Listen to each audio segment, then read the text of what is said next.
नमस्कार मित्रांनो, मी आलेलो आहे टाकेवाडी तालुका मान जिल्हा सातारा या ठिकाणी एक आदत आणि एक बैलाचं मैदान या ठिकाणी नियोजन केलेलं आहे टाकेवाडी ग्रामस्थांनी।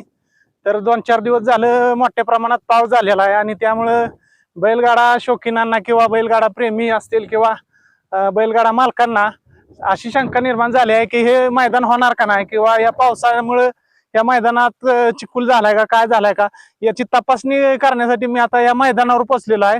तर मी तुम्हाला दाखवतो हे मैदान अजूनही सुव्यवस्थित आहे आणि व्यवस्थित आहे। तर आपण बघूया हे मैदान कसं दिसतंय ते। मित्रांनो, आता टाकेवाडीच्या या मैदानावर मी पोहोचलेलो आहे। तर तुम्हाला हे मैदान अजूनही सुव्यवस्थित आहे याची कल्पना देण्यासाठी या मैदानावर आलेलो आहे। तर आपल्या समोर इथं शरद ड्रायव्हर आहेत, ते तुम्हाला मैदानाची माहिती सांगतील।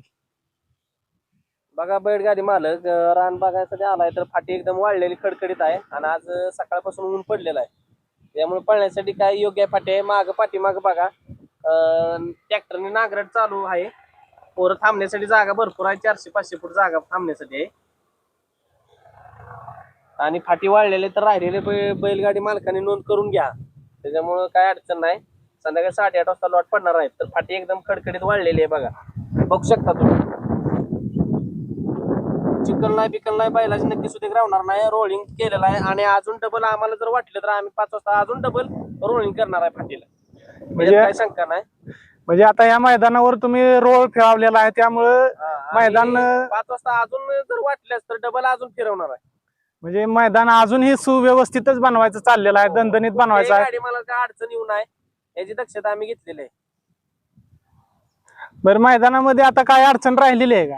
काय सुदेक नाही, आता थोड्या वेळच सोन्याकुप चोरड यांचं सगळं येणार आहे, बॅरेक बिरेक चालू होणार आहे थोड्या वेळ टाकायचं। बर, तरी कोणाही आपल्यावर बळी पडू नका, सहकार्य करा, सगळ्यांनी नोंद करून घ्या।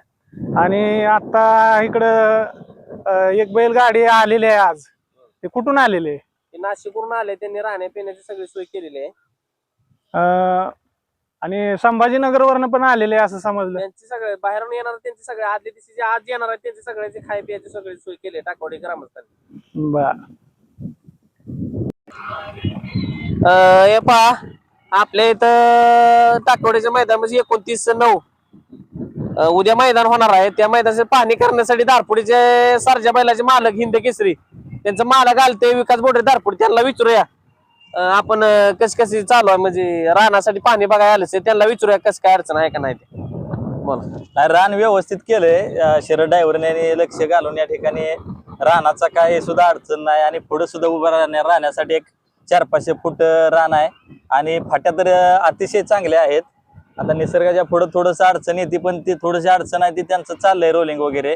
आता हे ट्रॅक्टर वगैरे चालू आहे पुढे बघा, नांगरून वगैरे जे ट्रॅक्टर पुढे चालू आहे। आता ते नांगरून वगैरे बैलाला कुठल्याही प्रकारे पुढे कुठलीही दुखापत इजा होऊ नये याची पूर्णपणे यात्रा कमिटीने दक्षता घेतलेली आहे आणि माझ्या मते तर अतिशय सुंदर असं रान आहे।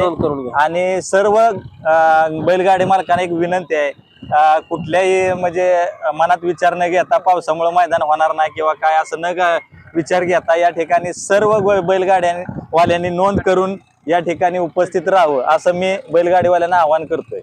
धन्यवाद। आता माईक थांबा। मित्रांनो, या ठिकाणी अजून एक बैलगाडा मालक या ठिकाणी पोहोचलेले आहेत, त्यांना मी विचारतो हे मैदान आता कसं वाटतंय तुम्हाला? नमस्कार, मी योगेश निर्मळ निडळकर। आता मैदानावरती पाहणी करायसाठी आलो, पण मैदान एक नंबर आहे, पळण्यासाठी पण जागा एक नंबर आहे आणि थांबण्यासाठी पण एकसारखं आहे, काही अडचण नाही आहे। लवकरात लवकर जेवढी नोंद होईल तेवढी लवकरच करा, पर्यंत आपल्याला पण पावसाचे भरपूर दक्षता आहे, त्यासाठी लवकरात लवकर आपले नोंद करून ठेवून आपलं निघून जावे लवकरात लवकर। तर मित्रांनो, अतिशय व्यवस्थित असं मैदान टाकेवाडीच्या ग्रामस्थांनी बनवलेलं आहे। तरी सर्व बैलगाडा प्रेमींनी या ठिकाणी यावं आणि मैदानाचा लाभ घ्यावा। विशेष म्हणजे मला या ठिकाणी काय सांगायचं आहे, तर मैदान अतिशय चांगलं आहे।